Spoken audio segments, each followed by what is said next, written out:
কুইটজেল ফিল্মসে আপনাদের সকলকে স্বাগত। দেশ বিদেশের নানান লেখকদের রোমাঞ্চকর কিছু কাহিনী দিয়ে সাজানো আমাদের এই বিশেষ নিবেদন রাইটার্স চয়েস। আজ শুনবেন সুচিত্রা ভট্টাচার্য রচিত মিতিন মাসির কাহিনী মারণ বাতাস। সুচিত্রা ভট্টাচার্যের জন্ম 1950 সালের বিহারের ভাগলপুরে।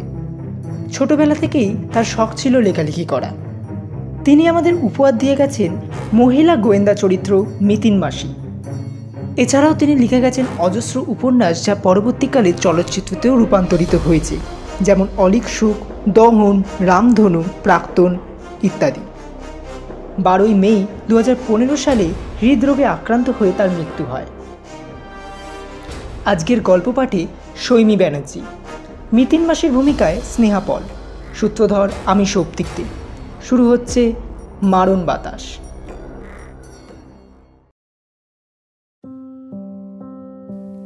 ইদানিং কাজে কর্মে অফিস পাড়ায় এলে একবার করে লালবাজার ঢু মেরে যায় মিতিন। ডিসিডিডি অনিশ্চয় মজুমদারের ঘরে বসে কিছুক্ষণ চা টা খায়, গল্প সল্প করে। পেশার সূত্রে অনিশ্চয়ের সাথে তার সৌহার্দ্য অনেক বেড়েছে। সাংঘাতিক ব্যস্ততা না থাকলে অনিশ্চয়ও তাকে দেখলে খুশি হন, খুব মহা আনন্দের আড্ডা জমান। সময়টা মিতিনের মন্দ কাটে না, শিক্ষা লাভও হয়।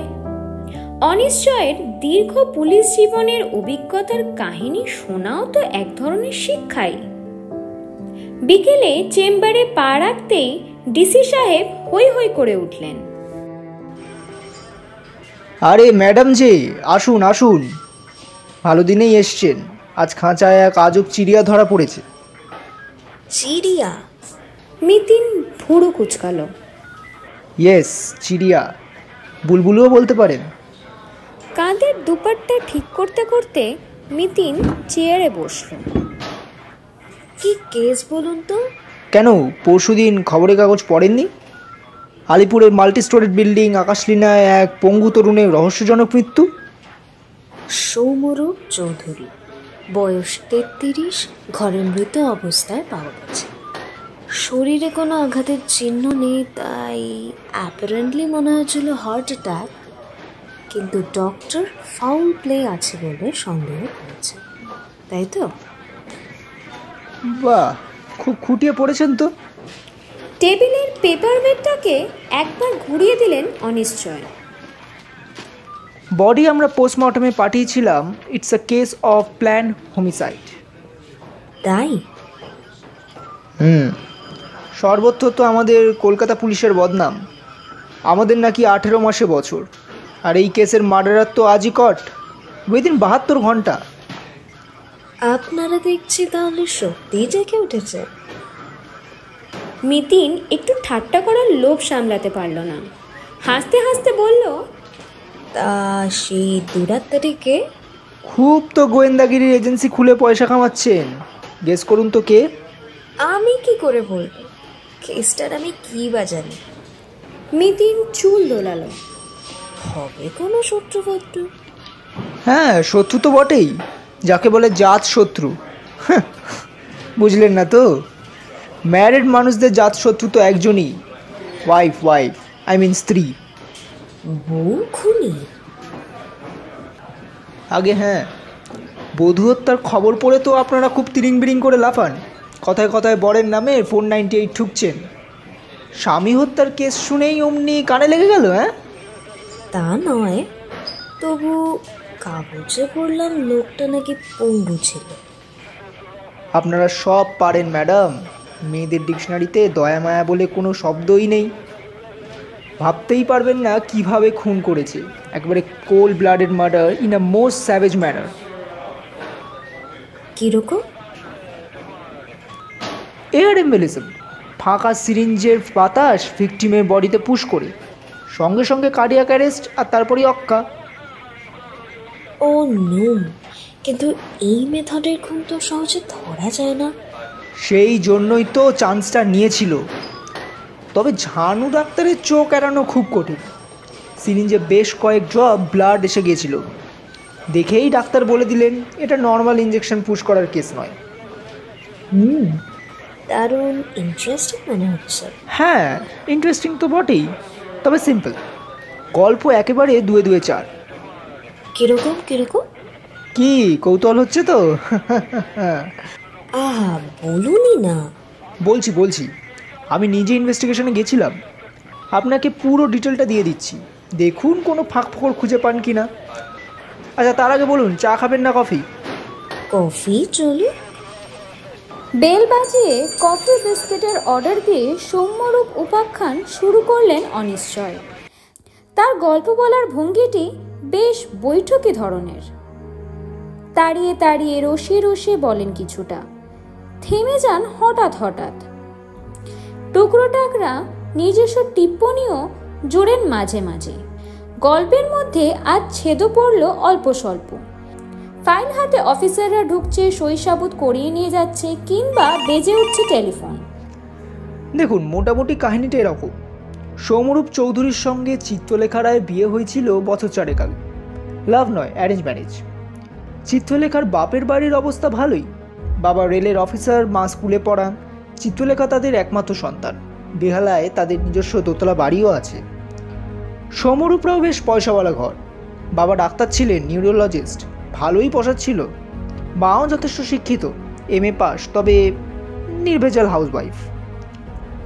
সৌম্যরূপের একটি ভাইও আছে, অভিরূপ। সে একবারে অকাল কুষ্মাণ্ড ছেলে। 26-27 বছর বয়স হয়ে গেছে, এখনও চাকরি বাকরির কোনো চেষ্টা নেই। বাপের রেখে যাওয়া টাকা পয়সায় খায় দায়, মস্তি মানায়, পপ মিউজিক না র্যাপ মিউজিক কিসের একটা দলে ঝ্যাংঝ্যাং করে এদিক ওদিক গিটার বাজিয়ে বেড়ায়। পড়াশোনার দৌড় ওই গ্র্যাজুয়েশন অবধি, তাও ওই কেঁদে কুটে। তবে সৌম্যরূপ কিন্তু লেখাপড়ায় ব্রিলিয়ান্ট ছিল। হায়ার সেকেন্ডারিতে প্রথম 100 জনের মধ্যে ছিল। চাকরিও সে খুব একটা খারাপ করতো না। মাত্র 19 বছর বয়সেই পিটারসন ইন্ডিয়ার ডেপুটি মার্কেটিং ম্যানেজার, ভাবতে পারেন। চিত্রলেখাও হাইলি কোয়ালিফাইড, ফিজিওলজিতে MSc। অর্থাৎ সৌম্যরূপ আর চিত্রলেখা পারফেক্ট গুড ম্যাচ। বিয়ের পর দুজনে দিব্যি ছিল। প্রবলেম শুরু হলো বিয়ে মাস 6 পর থেকে। দুজনে গ্যাংটক, দার্জিলিং ঘুরতে গেছিল। সেখানে নাকি কোনো পাথুরের রাস্তায় আছাড় খেয়েছিল সৌম্যরূপ। তখন থেকেই তার অসুখের সূত্রপাত। প্রথমে স্যাক্রেলিয়াটিস, কোমরে অসহ্য ব্যথা, সোজা হয়ে দাঁড়াতে পারে না, হাঁটতে পারে না ঠিক মতন করে। গ্যাংটকেই ডাক্তার দেখিয়েছিল। কলকাতায় ফেরার পর ছেলের বাবাই তার চিকিৎসা করতে থাকেন। এমন সময় চিত্রলেখা একটা কলেজে চাকরি পেয়ে গেল। শ্বশুর শাশুড়ির বিশেষ মত ছিল না, এমনকি সৌম্যরূপেরও নয়। তবু সবার আপত্তি উপেক্ষা করে চাকরিতে যোগ দিল মেয়েটা। সম্ভবত তখন থেকেই স্বামী স্ত্রীর সম্পর্ক তিক্ত হয়ে পড়ে। নিজের চাকরি যখন যায় তখন বউ একটা ভালো কাজ পেয়ে গেল, কটা স্বামী বা সেই অবস্থায় খুশি মনে মেনে নিতে পারেন বলুন তো? ইতিমধ্যে সৌম্যরূপের অসুস্থতাও আরও খারাপের দিকে গড়াচ্ছিল। বাবা নিজে তো চিকিৎসা চালাচ্ছিলেনই, একদারি স্পেশালিস্টও নিয়ে এসছিলেন, কিন্তু লাভ হচ্ছিল না কোনো দিকেই। বছর দেড়েকের মাথায় পুরোপুরি শয্যাশায়ী হয়ে পড়লেন সৌম্যরূপ। সিদ্ধারা একদম স্টিফ, যাকে বলে ব্যাম্বু স্পাইন। সর্বক্ষণ হাত পা ঝিনঝিন, ঘাড়ে কোমরে ব্যথা। অ্যাঙ্কাইলোজিং স্পন্ডিলাইটিস বেচারাকে সম্পূর্ণ ইনভ্যালিড করে দিল। তারপর হঠাৎ একদিন সৌম্যরূপের বাবা সেরিব্রাল অ্যাটাক করে মারা যান। ছেলের চিন্তায় ভয়ঙ্কর উদ্বিগ্ন থাকতেন, বোধহয় তারই পরিণাম। ভদ্রলোকের মৃত্যুর বছরখানেকের মধ্যেই চিত্রলেখা শ্বশুরবাড়ি ছেড়ে বেহালায় বাপের বাড়ি চলে যায়। তারপর থেকে একদমই আর যেত না সৌম্যরূপের কাছে। কিন্তু হঠাৎ গত সোমবার সন্ধেবেলা চিত্রলেখা সৌম্যরূপের বাড়ি এসে হাজির। স্বামীকে নাকি সে ডিভোর্স পেপার সই করানোর জন্য গেছিল।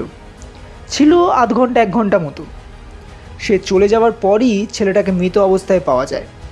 সৌম্যরূপের মা ছেলের হার্ট অ্যাটাক হয়েছে ভেবেই তড়িঘড়ি ডাক্তারকে কল দেন, কিন্তু ডাক্তার এসেই গোটা ব্যাপারটা ঘুলিয়ে দিল। বছর 2 ধরেই সৌম্যরূপের হাতে স্ক্যাল্প ভেন লাগানো আছে। ইঞ্জেকশন দিয়ে আর শিরা খুঁজে পাওয়া যেত না বলে ওই স্ক্যাল্প ভেন সেটের মধ্যে দিয়ে ইঞ্জেকশন পুশ করা হতো পেশেন্টকে। বাড়ি যে কেউই দিয়ে দিতে পারতো সেটা। ঘুমের ইঞ্জেকশন, ব্যথার ইঞ্জেকশন। ওই স্ক্যাল্প ভেন সেটেই একটা 50 সিসি সিরিঞ্জ লাগানো ছিল সেদিন, রক্তের ফোঁটা শুদ্ধ।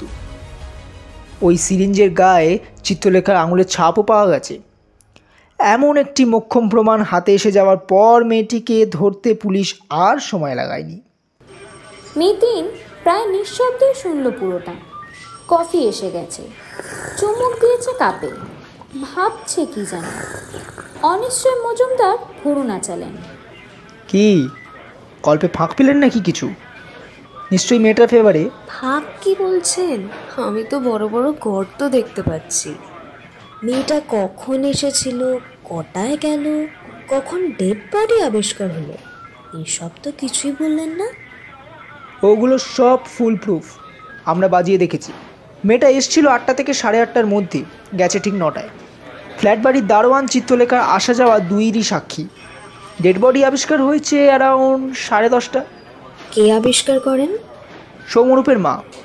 মারা যাওয়ার 1.5 ঘন্টা পর কেন? চিত্রলেখাকে দেখেই সৌম্যরূপের মা পাশের ফ্ল্যাটে চলে গিয়েছিলেন। বোঝেনি তো, ছেলের এই দশা, বউ তাকে নাকি আবার ডিভোর্স দিতে চাইছে। কোন শাশুড়ি এমন পুত্রবধূর মুখদর্শন করতে চায় বলুন তো? 9:30 নাগাদ অবশ্য তিনি ফিরে আসেন। এসে পর্দা সরিয়ে ছেলেকে একবার নাকি দেখেও গেছেন। ছেলে তখন ঘুমোচ্ছিল ভেবে তাকে আর ডাকেননি। মোটামুটি 10:30 নাগাদ রাতের খাবার খেত সৌম্যরূপ। তখনও ছেলে সাড়া দিচ্ছে না দেখে ডাক্তার এসেছিল 11টা নাগাদ। তখন সবে রাইগা মার্টিস সেট ইন করতে শুরু করেছে। ডাক্তারবাবুই মৃত্যুর টাইম লিখে দিয়েছিলেন রাত্রি 9টা। অনিশ্চয় কফি শেষ করে পেয়ালা পিচি টেবিলে রাখলেন। ড্রয়ার থেকে সিগারেটের পাউচ বার করেছেন। হাতের চেটোয় তামাক পিষতে পিষতে বললেন, ইঞ্জেকশনটা ফুঁড়ে দিয়েই দুধ দাঁড়িয়ে পালিয়ে গেছেন ওই লীলাময়ী। সিরিঞ্জটা যে খুলে সরিয়ে ফেলতে হয় এ হুঁশও তখন তার ছিল না। বোঝেনি তো, খুনি একটা না একটা ভুল করবেই। তবুও কি তবু? খুনের মোটিভটা কি? যার সঙ্গে তার ছাড়াছাড়ি হয়েই যাচ্ছে, তাকে খামোকা খুন করতে যাবে কেন? আরে ওইটাই তো খেলা, ওই জন্যই তো বললাম আজব চিড়িয়া। পাকানো সিগারেট ঠোঁটে ঝুলিয়ে লাইটে জ্বালালেন অনিশ্চয়। আগুনের শিখা ধরে রেখে চোখ টিপে বললেন, ডিভোর্সের কাগজটা ক্যামোফ্লেজ, বুঝলেন? ছুতো ছুতো। ওই ফ্ল্যাটে এন্ট্রি নেওয়ার একটা পাসপোর্ট। ও জানতো বরকে নিরালায় পাবেই। ডিভোর্স ওর কিচ্ছু দরকার নেই। বর টেসে গেলে বরং ন্যাচারাল ওয়ারিশন হিসেবে তার ভাগের সম্পত্তি প্রতি 22 পয়সা হাতে চলে আসবে। আর তাই নিয়ে ড্যাং ড্যাং করে মহারানী নতুন শ্বশুরবাড়িতে গিয়ে উঠবেন। কি নিখুঁত প্ল্যান, বুঝতে পারছেন? তা চিত্রলেখা আবার বিয়ে করেছিল নাকি? আরে তবে আর বলছি কি, লটঘট চালাচ্ছিল গুণময়ী নিজের এক কলেজের প্রফেসরের সঙ্গে। বেচারা সৌম্যরূপ হয়ে গিয়েছিল ডগ ইন দ্য ম্যানেজার। এমন একটা মতলব ভাঁজলো যে ডগ ভি খাতাম, মালকড়িও বেশ ভালোই হাতে এসে গেল।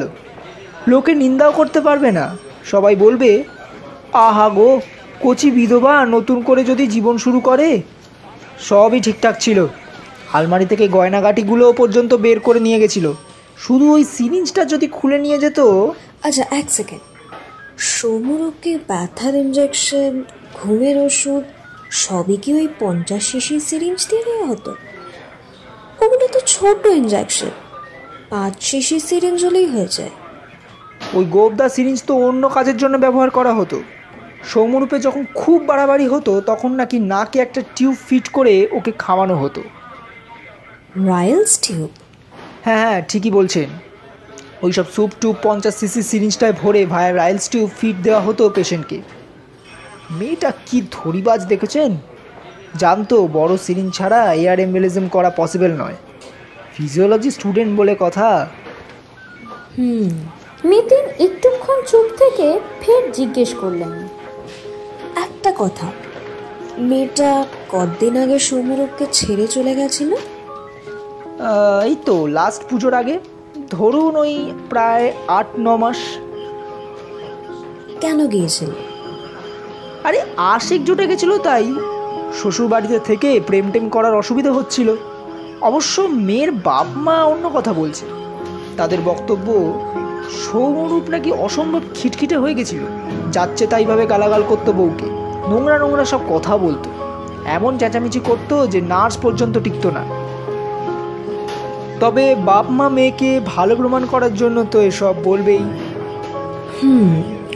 কিন্তু কথাগুলো তো মিথ্যে নাও হতে পারে। Doesn't matter. চিত্রলেখা যে ইদানিং প্রেম করছিল এটা ওর বাবা মাও অস্বীকার করতে পারেনি। আমাদের পক্ষে ওইটুকুই যথেষ্ট। আচ্ছা, আর সৌম্যরূপের ভাই সেদিন কোথায় ছিল সন্ধ্যাবেলায়? ওই যে বললাম, ব্যান্ড পার্টি, পপ মিউজিক। বাবু সেদিন দলবল নিয়ে যাদবপুর ইউনিভার্সিটির অ্যানুয়াল ফাংশনে প্রোগ্রাম করছিলেন।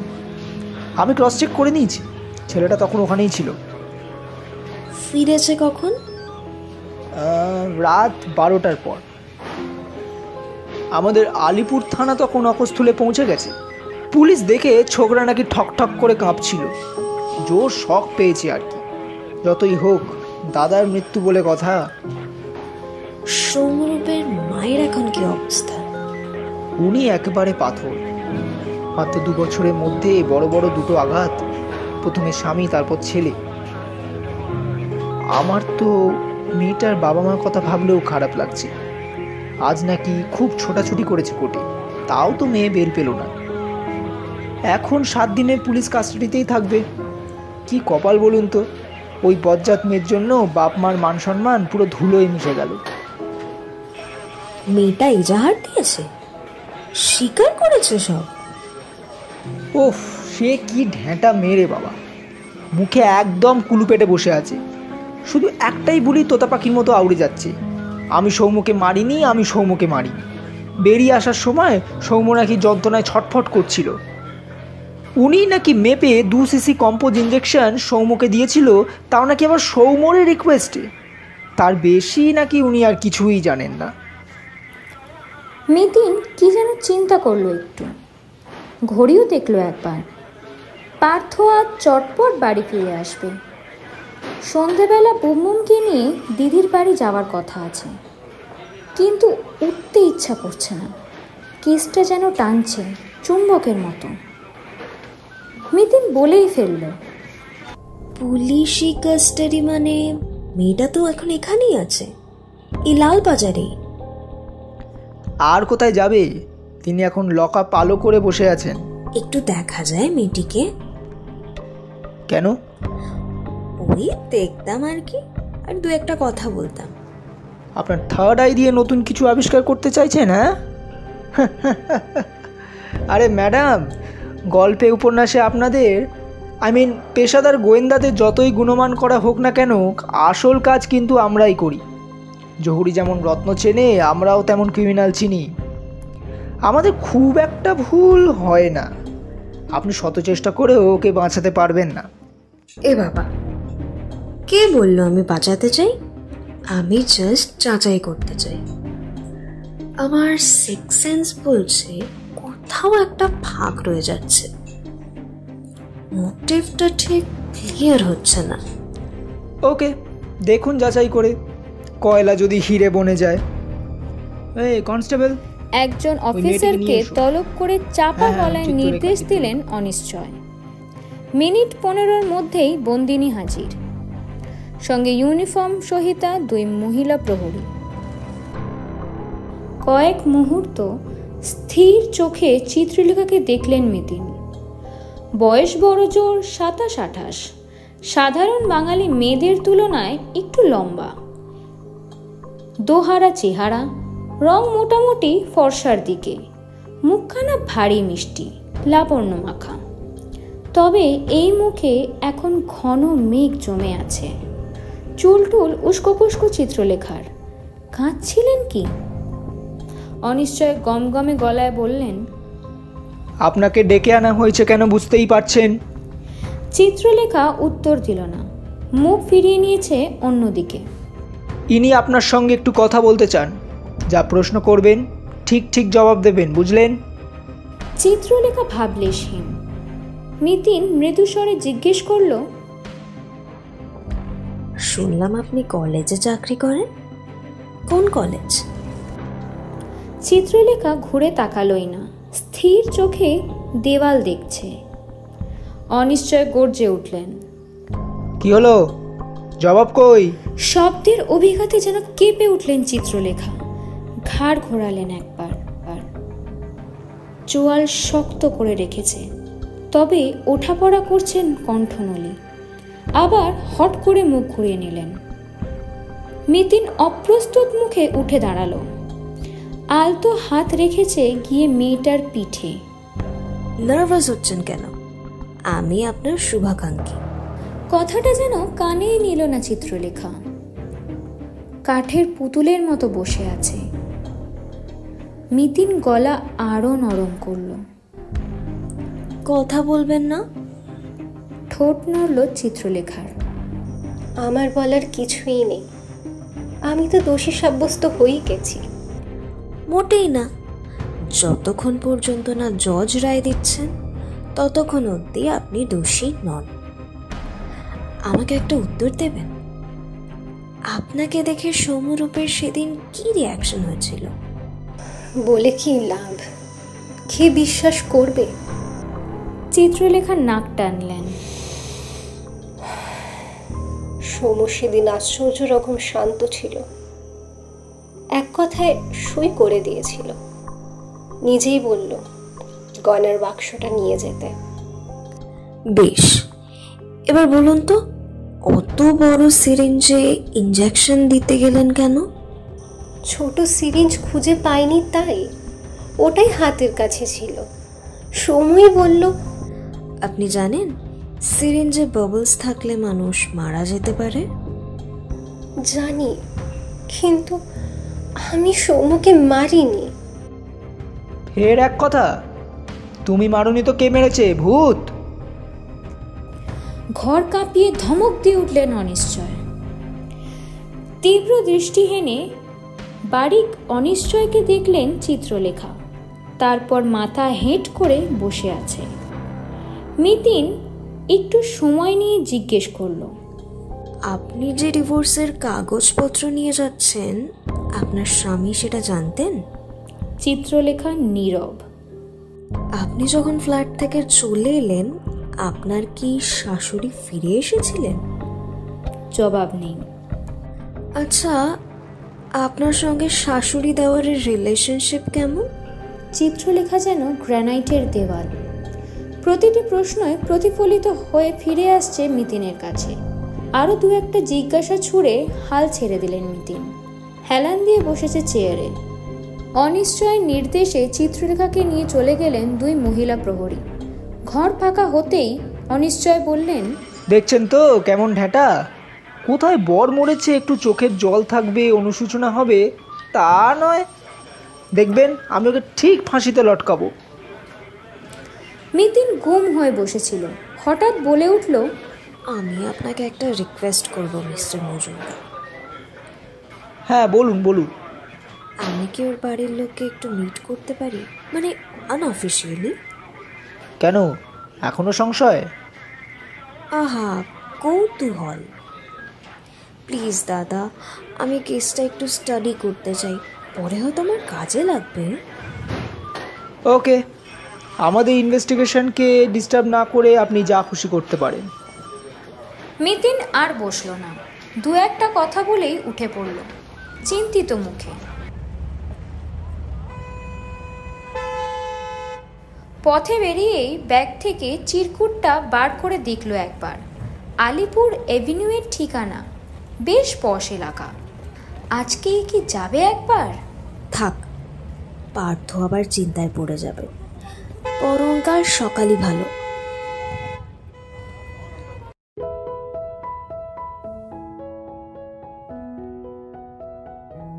কুইটজেল ফিল্মস রাইটার্স চয়েসে আজ শুনছেন সুচিত্রা ভট্টাচার্য রচিত মিতিন মাসির কাহিনী মারণ বাতাস। গল্পটি আপনাদের কেমন লাগলো আমাদের কমেন্ট সেকশনে জানাতে ভুলবেন না। আর আরও এরকম রোমাঞ্চকর গল্প শোনার জন্য সাবস্ক্রাইব করুন আমাদের চ্যানেল। Happy listening.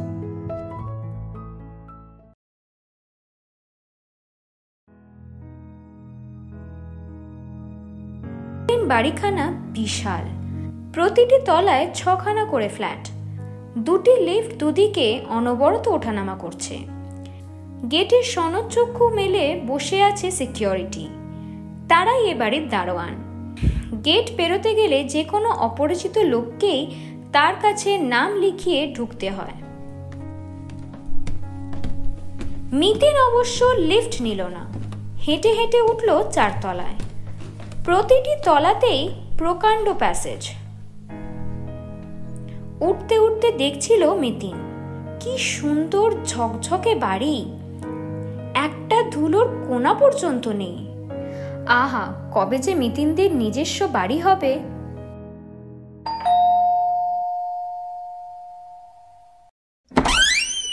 নির্দিষ্ট ফ্ল্যাটের বেল টিপতেই দরজা খুলেছে এক তরুণ। টকটকে ফর্সা রং, পরনে পায়জামা পাঞ্জাবি, নিখুঁত কামানো গাল, এক মাথা চুল ফুলে ফুলে আছে, চোখটাও ফোলা ফোলা, দেখে মনে হয় এইমাত্র ঘুম থেকে উঠল। যুবকটি কায়দা করে জিজ্ঞেস করল, ইয়েস। মিতিন সপ্রতিভ গলায় বলল, আপনি নিশ্চয়ই অভিরূপ চৌধুরী? আপনি? আমার নাম প্রজ্ঞা পারমিতা মুখোপাধ্যায়, লালবাজার থেকে আসছি। যুবকের চোখ সরু হলো। আবার জিজ্ঞাসাবাদ? মার্ডারার তো অলরেডি অ্যারেস্টেড। তা হয়েছে, কিন্তু কেসটা যে সাজাতে গেলে আরও কিছু ইনফরমেশন দরকার। আশা করি আপনারা সহযোগিতা করবেন। অভিরূপ দরজা ছেড়ে দাঁড়ালো। ফ্ল্যাটের ভেতরে ঢুকতেই মিতিন চমকিত। অতিকায় ড্রয়িং হল, শ্বেত পাথরের মেঝে, মহার্ঘ সব ফার্নিচার, কোণে দেওয়াল জোড়া অ্যাকোয়ারিয়াম। বৈভব যেন চারিদিক থেকে ঠিকরে পড়ছে। এই বাড়ির সম্পত্তির লোভে একাধটা খুন ঘটে যেতেই পারে। লম্বা টানা নরম সোফায় এসে বসল মিতিন। এক মধ্যবয়সী মহিলাকে নিয়ে বেরিয়ে এসেছে। মহিলা তেমন সুশ্রী নয়, বরং বেশ কুরুপাই, তবে গায়ের রংটি ক্যাটক্যাটে সাদা। মুখ চোখ কেমন নিষ্প্রহণ মহিলার, দৃষ্টি শূন্য। দেখেই বোঝা যায় এখনো শোক সামলে ওঠেননি। মিতিন উঠে দাঁড়িয়ে বলল, জানি আপনাদের বিরক্ত করা হচ্ছে, তবুও কয়েকটা প্রশ্ন না করলে তো। মহিলা উল্টো দিকে সোফায় বসলেন। না, বলুন। আমি ঠিক আছি। আমি আপনাদের একটু আলাদা আলাদা করে প্রশ্ন করতে চাই, যদি কিছু মনে না করেন। বলেই মিতিন অভিরূপের দিকে তাকিয়েছে। নো প্রবলেম, আমি ভেতরে যাচ্ছি। অভিরূপ যেতে গিয়েও থামল। আর বলছি, আপনার জন্য কি কিছু চা বা শরবত পাঠিয়ে দেবো? নো থ্যাঙ্কস, একটু জল খাওয়াতে পারেন, ঠান্ডা। অভিরূপ অন্দরে মিলিয়ে যেতেই কথা শুরু করলো মিতিন। দেখুন মিসেস চৌধুরী, আপনি নিশ্চয়ই শুনেছেন কাল সকালে আপনার পুত্রবধূকে অ্যারেস্ট করা হয়েছে। জানি, লালবাজার থেকে ফোন এসেছিল। আপনি কি ভাবতে পেরেছিলেন আপনার পুত্রবধূ এমন একটা কাজ করতে পারে? মহিলার স্বর ভেজা ভেজা। না, আমি কিছুতেই ভাবতে পারছি না। আপনার সঙ্গে তার সম্পর্ক কেমন ছিল? খুব ভালো ছিল বলবো না। আমার ছেলেকে যে এত কষ্ট দিয়েছে, তাকে কি করে আমি। বিয়ের পর থেকেই কি সে আপনার ছেলেকে কষ্ট দিয়েছে? না, তা কেন? ওদের তো মোটামুটি মিলমিশই হয়েছিল। আমিও তখন লেখাকে মাথায় করে রেখেছিলাম, কিন্তু যেদিন থেকে আমার ছেলেটা অসুস্থ হয়েছে, লেখা বড্ড অবহেলা করেছে তাকে। চিত্রলেখার চাকরি করাটাও তো আপনার পছন্দ ছিল না। আমার স্বামীরও পছন্দ ছিল না। স্বাভাবিক, আপনাদের সংসারে তো আর অর্থের তেমন প্রয়োজন নেই। বলুন, আপনি বলুন। সমুটা আমার বড় ভালোবাসার কাঙাল ছিল, একটু বউয়ের সঙ্গ চাইতো, বউকে সবসময় কাছে কাছে চাইতো, অথচ মেয়েটা কি নিষ্ঠুরভাবে ওকে ছেড়ে চলে গেল।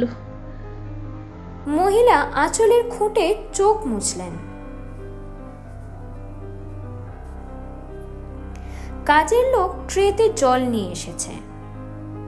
বছর 35-এর এক কালো কুলো বউ। মিতিনের জল শেষ হওয়া পর্যন্ত অপেক্ষা করলো বউটা, তারপর ট্রেন নিয়ে চলে গেল ঘুরে তাকাতে তাকাতে। এ কি আপনাদের রাত দিনের লোক? না, সকালে আসে, সন্ধ্যায় যায়। একাই সব করে? আর একজন আছে, গোপালনগরের দিক থেকে আসে, কাচাকুচি করে, ঘরদোর মোছে, রান্নাবান্না সব ওই সুবালাই করে। মিতিন আবার প্রসঙ্গে ফিরল। হ্যাঁ, যা বলছিলাম, আপনার ছেলের সঙ্গে ছেলের বউয়ের সম্পর্ক অন্যরকম ঠিক কবে থেকে হয়েছে? অসুখে শুরু থেকে? বলতে পারেন। তা সে কতদিন হবে? ধরুন প্রায় 3-3.5 বছর। চিত্রলেখা তো এবারে ছেড়েছে মাত্র 8-9 মাস আগে। একদিন তাহলে এখানে কেন পড়েছিল? আমার স্বামীর প্রখর ব্যক্তিত্ব ছিল, তাকে অমান্য করে চাকরিতে বেরোতো বটে, তবে এবাড়ি ছেড়ে যাওয়ার সাহস তখন পায়নি। আচার আচরণও লেখার তখন অনেক ভদ্র ছিল। আমার স্বামী চলে যাওয়ার পর লেখার লাগাম ছাড়া হয়ে যায়। 2 মিনিটের জন্য সমুর ঘরে ঢুকতে চাইতো না, আলাদা শুতো, নিজের খেয়াল খুশি নিয়ে থাকতো। আমার ছেলেটা একা একা গুমড়ে মরছে। আপনি বউকে বোঝাননি? দেখুন, মেয়েদের মন বারমুখ হয়ে গেলে সে তখন একটা অন্য জগতে চলে যায়। শাশুড়িকে সে তখন কে আর করবে কেন? তার মানে আপনার তরফ থেকে আপনি যা বলার বলেছিলেন? হ্যাঁ, নিজের মন বাঁচিয়ে যতটুকু বলা যায়। আচ্ছা, চিত্রলেখা যে সেদিন বাড়ি আসছে আপনি জানতেন তো? অভির মুখে শুনেছিলাম। আচ্ছা, এ বাড়ি থেকে চলে যাওয়ার পর কি চিত্রলেখা ফোন টোন করতো? সময় করত, আমি লাইন ধরে হ্যান্ডসেটটা সমুকে দিয়ে দিতাম। এখন আর সৌম্যরূপের মায়ের চোখে জলের আভাস নেই। সেদিন চিত্রলেখা আসার পর আপনার সঙ্গে কি কোনো কথা হয়েছিল? না, সারা দিন ধরে ভেবেছিলাম নিজেকে সংযত রাখব, কিন্তু ওকে দেখা মাত্র মাথাটা কেমন গরম হয়ে গেল। বেরিয়ে গেলেন বাড়ি থেকে? হ্যাঁ, উল্টো দিকের ফ্ল্যাটে গিয়ে বসেছিলাম। তখন কটা বাজে? ঘড়ি তো দেখিনি, তবে হবে 8:20-25। আপনার ছেলের মৃত্যু তো হয়েছে রাত 9টায়। ডক্টর পাঁজা তো তাই বলছেন। তখন আপনি পাশের ফ্ল্যাটেই? হ্যাঁ, রানীদির সাথে কথা বলছিলাম। কথা বলার সময় রানীদির ঘড়িতে ঢং ঢং করে 9টা বেজেছিল, আমার মনে আছে। তা আপনি ওখান থেকে ফিরলেন কখন? প্রায় 9:30টার কাছাকাছি। লেখা তখন চলে গেছে। তারপর আপনি ছেলের কাছে গেলেন? সমু লেখাকে অসম্ভব ভালোবাসত। লেখাকে ছেড়ে থাকতে সমুর খুব কষ্ট হতো। সেই লেখা ডিভোর্স পেপার সই করিয়ে নিয়ে যাচ্ছে, আবার বিয়েও করবে শুনছি। আমি কিছুতেই ও ঘরে পা রাখতে পারছিলাম না। তাও মায়ের প্রাণ, দরজায় এসে একবার দাঁড়ালাম, দেখলাম সমু তখন ঘুমোচ্ছে। আপনি জানতেন আবার চিত্রলেখা বিয়ে করেছে? ও মেয়ের হায়া শরম কিছুই ছিল না। সমুকে নিজেই একদিন ফোনে বলেছিল। ও আচ্ছা। মিতিন ঘরে একবার চোখ বোলালো। সুদৃশ্য কাঠের শোকেসের মাথায় এক যুবকের হাসি মুখ ছবি মালা পরানো। ছবিটার দিকে চোখ রেখে চিত্রলেখা যে আবার বিয়ে করতে চায় এটা শুনে আপনার ছেলের কি রিয়াকশন হয়েছিল? প্লিজ ওই প্রশ্নটা আমায় করবেন না, আমার বুক ভেঙে যাচ্ছে। সরি। তা ছেলের ঘরে উকি দিয়ে আপনি কোথায় গেলেন? নিজের ঘরে আলো নিভিয়ে শুয়েছিলাম। দরজা থেকে আপনার নজরে পড়েনি স্কাল্প অ্যান্ড সিরিঞ্জটা লাগানো আছে? নজর করা উচিত ছিল, খেয়াল করিনি। আর দেখতে পেলেই বা কি হতো? সমু তো তখন আর নেই। পরে 10:30টায় ছেলেকে খাওয়াতে গিয়ে দেখলেন। মহিলা মাথা নাড়ালেন, বড় একটা শ্বাসও ফেললেন যেন। ছেলের জন্য কি খাবার বানিয়েছিলেন সেদিন? চিকেন, না ভেজিটেবল স্টু আর টোস্ট। মশলা দেওয়া খাবার সমু আর হজম করতে পারতো না। আচ্ছা, শেষ প্রশ্ন। আপনার ছেলে তো বেড রিডেন ছিল, নার্স রাখেননি কেন? নার্স এসেছে মাঝে মাঝে। সমুর খুব বাড়াবাড়ি হলে সমু নার্সের সেবা পছন্দ করতো না। এমনি সময় তাহলে কি করতো এইসব?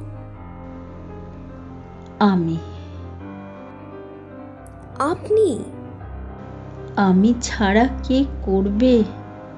কে আর ছিল সমুর? ও হ্যাঁ, আর একটা প্রশ্ন। আপনার স্বামী কি কোনো উইল ছিল? উইল করার সময় পেল কোথায় সে? তবে এই ফ্ল্যাট, গাড়ি সবই আমার নামে। একটা জমিও আছে আমার নামে সল্ট লেকে। ব্যাংকের অ্যাকাউন্ট জয়েন্ট ছিল, এখন আমি হ্যান্ডেল করি। ওয়ান মোর কোয়েশ্চেন, এটাই লাস্ট, আই প্রমিস। আপনার ছেলের কোনো LIC ছিল? ছিল একটা, 2 লাখ টাকার।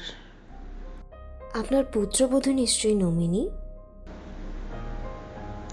না, পলিসিটা ও চাকরি পেয়ে করেছিল বিয়ের আগে। আমার ছোট ছেলে নমিনি, হয়তো বউয়ের নামে ট্রান্সফার করে দিত, সে সুযোগই বা পেল কই? আপনি এখন যেতে পারেন, ছোট ছেলেকে কাইন্ডলি পাঠিয়ে দিন। ধীরে পায়ে উঠে গেলেন মহিলা। ড্রয়িং হল পেরিয়ে একেবারে কোণে বুঝি তার ঘর। পর্দা সরিয়ে ঢুকে গেলেন সেখানে। সে ঘর থেকে প্রায় সঙ্গে সঙ্গে বেরিয়ে এসেছে অভিরূপ। হেলান দিয়ে বসে দুহাত সোফার কাঁধে ছড়িয়ে দিল।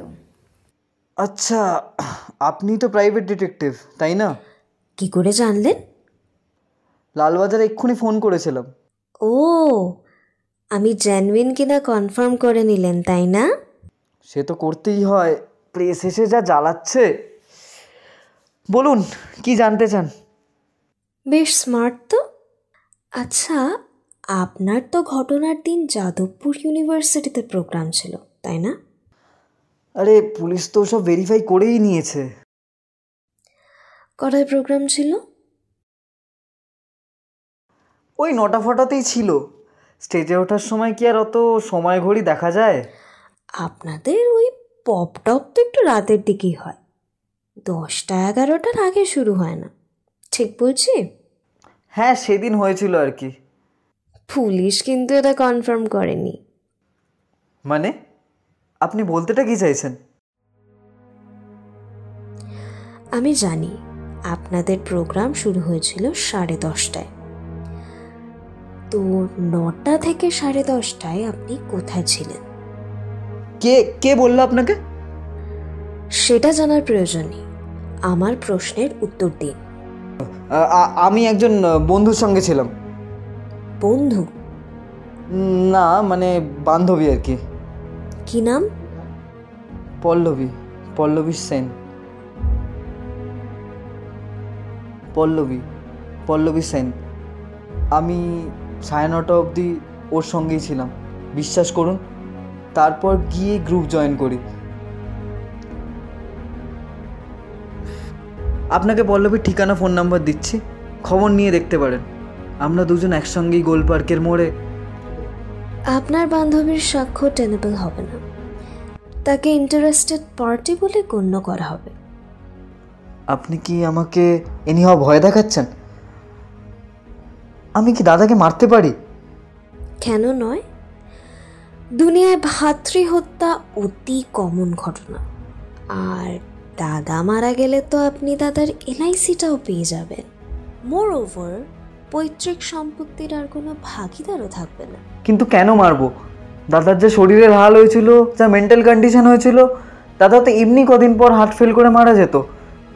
হয়তো তাই, কিন্তু আপনাকে সন্দেহ করার যথেষ্ট যুক্তি আছে, নয় কি? বিশ্বাস করুন, আমি কারোর কোনো সাথে পাছে থাকি না। দাদার কথা ভাবলে আমার এখনো কান্না পায়। আর বৌদির কথা ভাবলে? তিনি অ্যারেস্ট হওয়ায় আপনি নিশ্চয়ই খুশি হয়েছেন। খুশি কেন হতে যাব?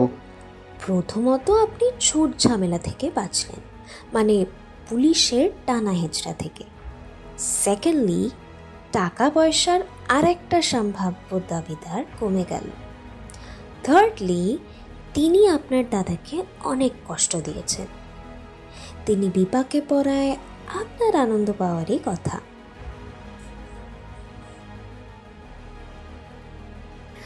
অভিরূপ ঠোঁট টিপে রইল একটুক্ষণ। মাথার ওপর ফ্যান ঘুরছে, সেদিকে তাকালো একবার। তারপর চোখ নামিয়ে নিচু গলায় বলল, ফ্র্যাঙ্কলি একটা কথা বলবো?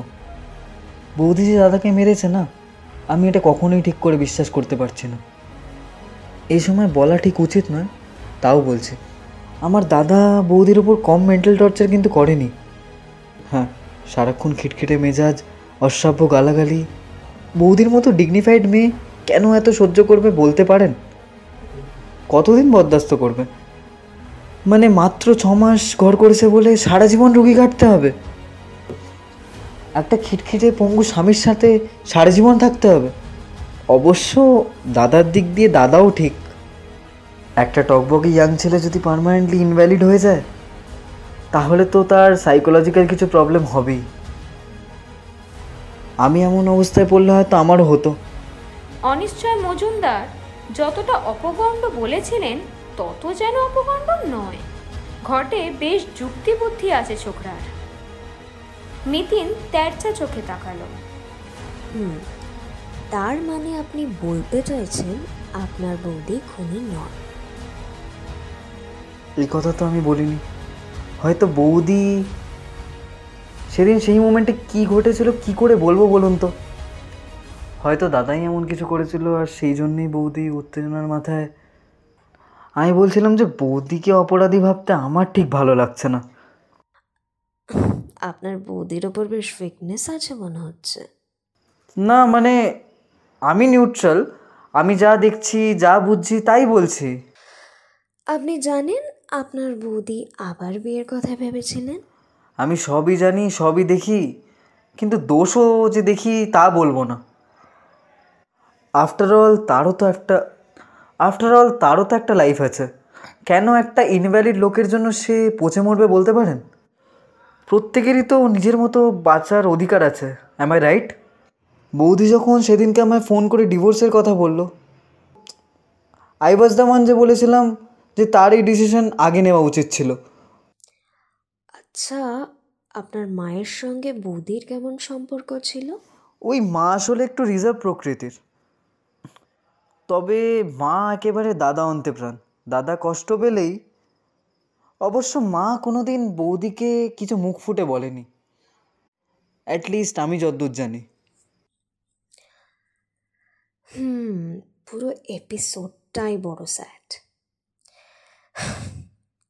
আচ্ছা, আপনার মা বলছিলেন দাদা মারা যাওয়ার সময় তিনি রানীদির ফ্ল্যাটে ছিলেন। ওই তো ঠিক উল্টো দরজাটাতেই। আপনি কি এখন ওখানে যাবেন নাকি? এই মিনিট 5-7, ওই অল্প 2-4টে কথা আছে আর কি। কার সঙ্গে কথা বলবেন? সে তো এক ঢকঢকে বুড়ি।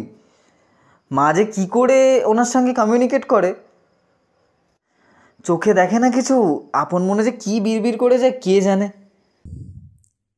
আচ্ছা, ওই বাড়িতে আর কে আছেন? আছে বুড়ির সাঙ্গাত ওই এক আতকালা ঝি, অন্নদা মাসি। বুড়ি খুব বড় বাড়ির মেয়ে ছিল জানেন, সিংহগড়ের জমিদার বাড়ির একমাত্র ছেলের বউ। এই যে আমাদের এই কম্পাউন্ডটা দেখছেন, গোটাটাই ওদের জমি ছিল। বুড়ির ছেলে মেয়েদেরও ঘ্যাম, বড় বড় ব্যাপার সব। ওদের বড় বড় নাতি নাতনিও আছে। আপনার মাকে বলবেন চললাম, তবে দরকার হলে আবার এসে জ্বালাবো কিন্তু। রানী লাহিড়ীর ফ্ল্যাটে ঢুকে মিতিন ভিড়মি খাওয়ার জোগাড়। এ তো এক মিনি রাজপুরী। দেওয়ালে ইয়া লম্বা বড় বড় ওয়াল পেন্টিং, মোষের মাথা, বাঘের চামড়া, সিলিংয়ে পেল্লায় ঝাড় লণ্ঠন, আস্ত বাঘ আছে একখানা পিতলের। তবে সবেতেই বেশ ধুলোর আস্তরণ।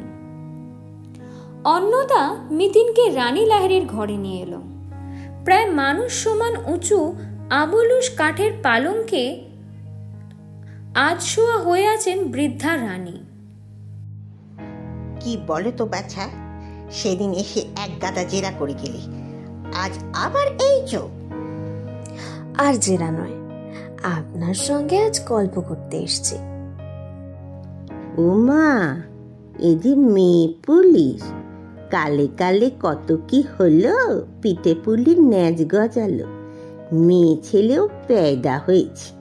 তা বাছা, সমু মরল বলে তোমরা বারবার আমার কাছে আসছো কেন? বারে, সমুর মা আপনার বন্ধু না? অপর্ণার কথা বলছো? আহা, বড় দুঃখী মেয়ে। ছেলেটাকে নিয়ে কটা বছর বেচারার কি আতান্তরি না গেল। আপনার কাছে এসে খুব কান্নাকাটি করতেন বুঝি? এক জায়গায় তো মানুষকে হালকা হতে হয়। আমার ছেলেরা তো থেকেও নেই। অপর্ণার ছেলেটা বেঁচে মরেছিল। দুজনে দুজনকে মনের কথা বলে দুঃখ জুড়ত। বিধাতার কি লীলা, সেই ছেলেকেও বউ মেরে দিয়ে গেল। ঠিক হয়েছে, মাগি ধরা পড়েছে। ভগবান মাতার উপর আছে না। মেল ট্রেনের মতো কথা বলে চললেন রানী।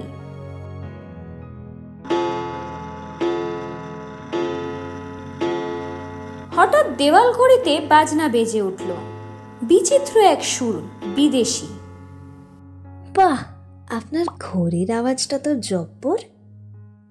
আমার ছোট ছেলে পাঠিয়েছে কানাডা থেকে। আওয়াজটা বড্ড জোর, শুনলে বুক না কেঁপে যায়।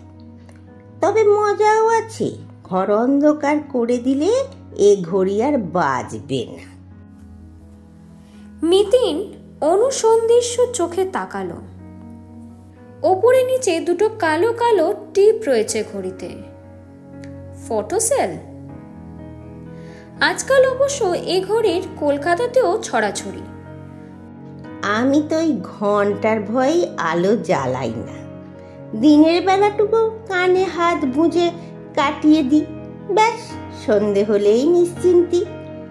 আলো না জ্বললেও আমার কি বলো, অন্ধের কি বা দিন না কি বা রাত।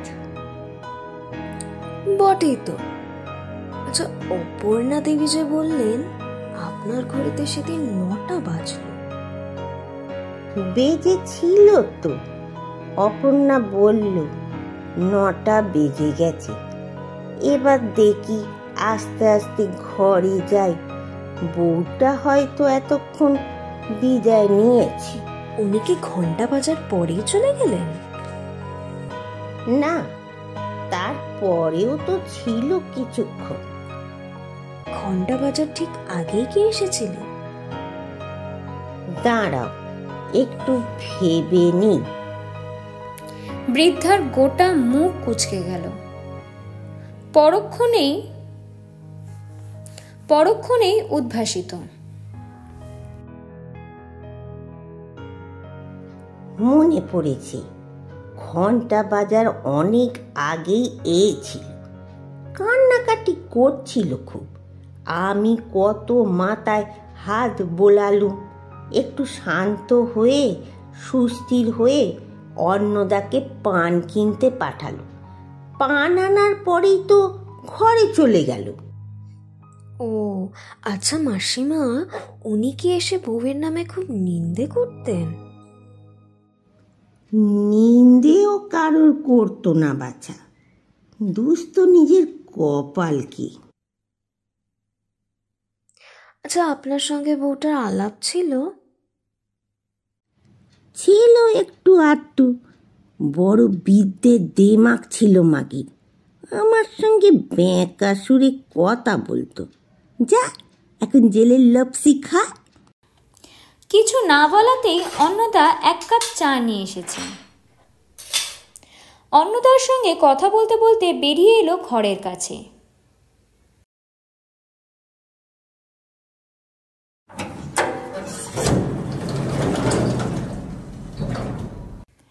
এবার লিফট ধরেই নামলো। এক মনে ভাবতে ভাবতে কখন গেটের বাইরে ছাওয়া ফুটপাত ধরেই হাঁটছে। দিনটা যেন সিধিয়ে যাচ্ছিল মিতিনের বুকের ভেতর। একটা ছবি ফুটে উঠছে, আবছা মিলিয়ে যাচ্ছে। হঠাৎই মস্তিষ্কের কোষে বুদ্ধির ঝলসানি।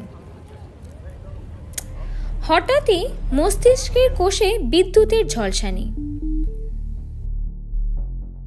1 সেকেন্ড চোখ পিটপিট করে ভাবলো কি যেন, তারপর উল্টো মুখে দৌড়চ্ছে। হাঁপাতে হাঁপাতে সিকিউরিটি কাম দারোয়ানের ঘরে ঢুকলো। মিনিট 10 মধ্যেই সিকিউরিটির ঘর থেকে বেরিয়ে এসেছে মিতিন। মুখ তার বর্ষার আকাশের মতো থমথমে।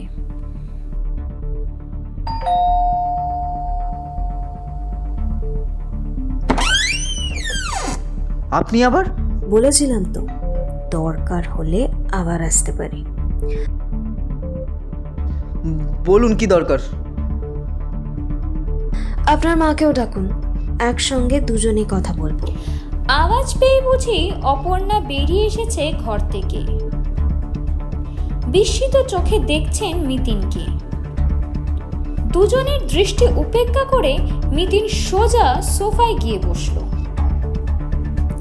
কেটে কেটে বলল, চিত্রলেখা ফাঁসি কাটে ঝুললে আপনার কি ভালো লাগবে অপর্ণা দেবী? অপর্ণার নিরাসত্ব চোখে তাকালো। অনেক পাপের ফল তো ভুগতেই হবে। তার থেকেও বড় পাপ কিন্তু আপনি করেছেন। আপনি সৌমরূপকে মেরে ফেলেছেন। অভিরূপ চেঁচিয়ে উঠল, কি পাগলের মতো কথা বলছেন? কি বলছেন আপনি কি জানেন? মিতিন সরাসরি অপর্ণার চোখে চোখ রাখলো। ঠিকই বলছি। অপর্ণা দেবীর সব কানে সুপরিকল্পিতভাবে ঠান্ডা মাথায় আপনার দাদাকে হত্যা করেছেন। অঙ্কটা কিন্তু উনি ভালোই কষেছিলেন, কিন্তু শেষ রক্ষা আর করতে পারেননি। অপর্ণার নত মস্তিষ্কে দাঁড়িয়েছে। অভিরূপ একবার মাকে দেখছে, একবার মিতিনকে।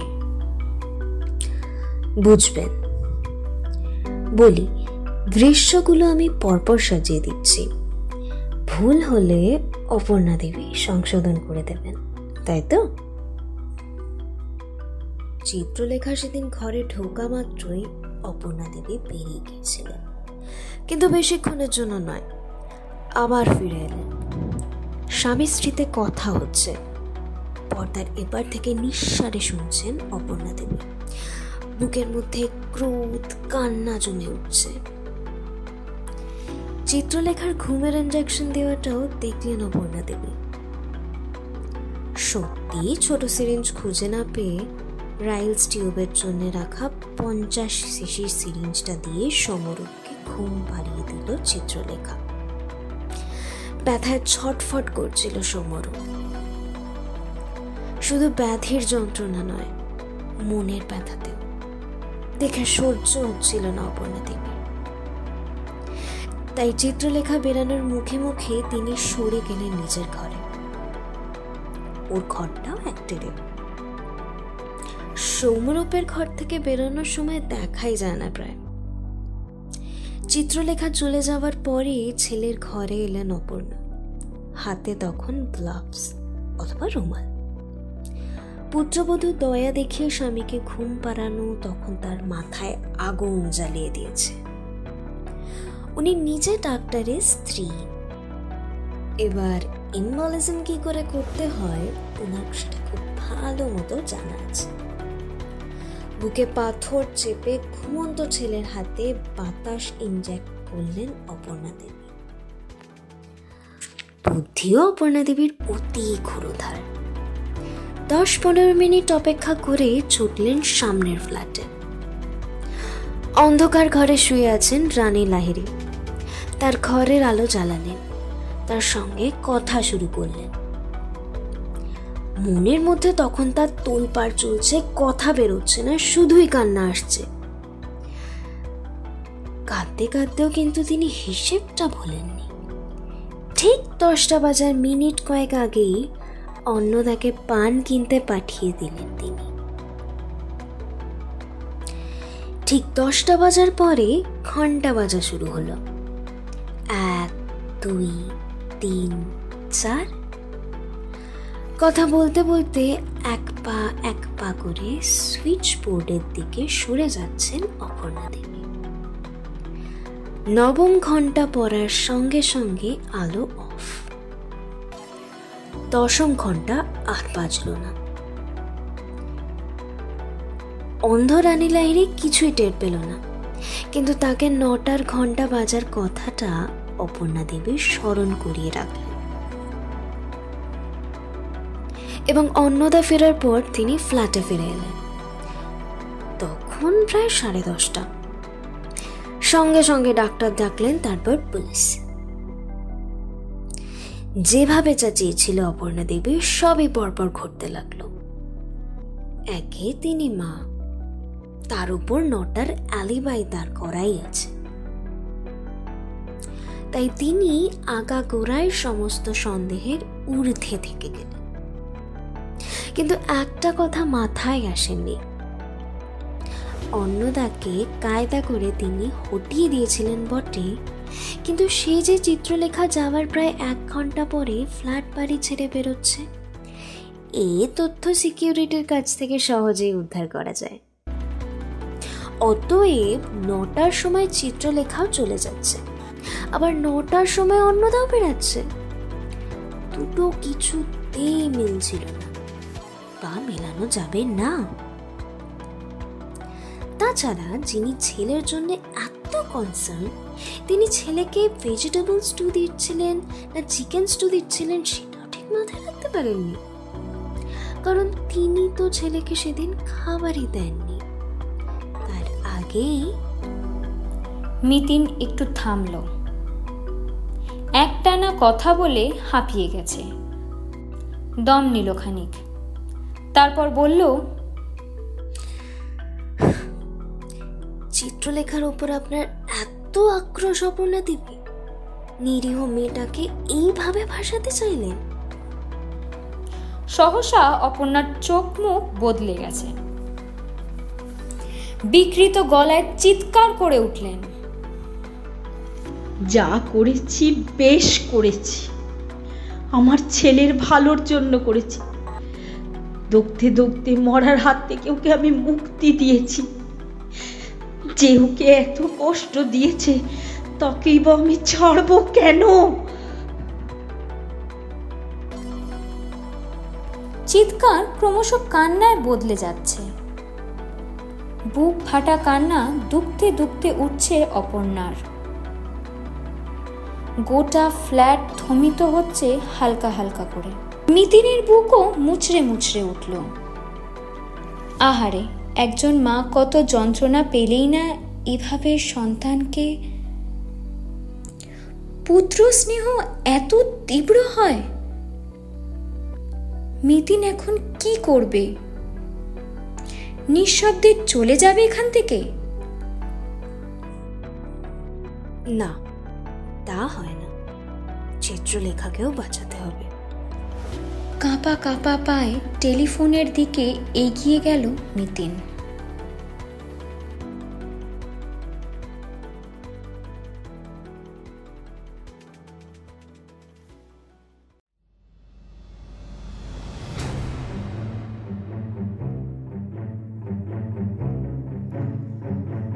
শুনছিলেন সুচিত্রা ভট্টাচার্য রচিত মিতিন মাসির কাহিনী মারণ বাতাস। গল্প পাঠে সৈমি ব্যানার্জি, মিতিন মাসির ভূমিকায় স্নেহা পল, অনিশ্চয়ের ভূমিকায় সৌপ্তিক দে, অভিরূপের ভূমিকায় স্বাগত বাসু, অপর্ণা দেবীর ভূমিকায় শ্রীমতী নবনীতা ব্যানার্জি, চিত্রলেখার ভূমিকায় শ্রেয়া কর্মকার, রানীর ভূমিকায় শ্রীমতী মৌসুমী দে,